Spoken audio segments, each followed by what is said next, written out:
বঙাইগাঁও জিলাৰ উত্তৰ অভয়পুৰী সমষ্টিৰ প্ৰায় ৯৫% বানপানী গৰাখহনীয়া একমাত্ৰ হ'ল ৩৪ নং অভয়পুৰী উত্তৰ সমষ্টি।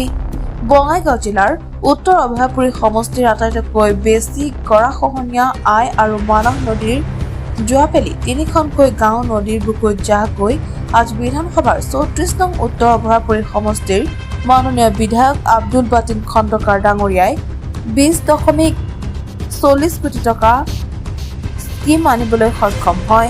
সমষ্টি গঠন হোৱাৰ পৰা কোনো বিধায়কে গৰাখহনীয়া প্ৰতিৰোধ কৰিবলৈ কোনো পদক্ষেপ লোৱা নাছিল।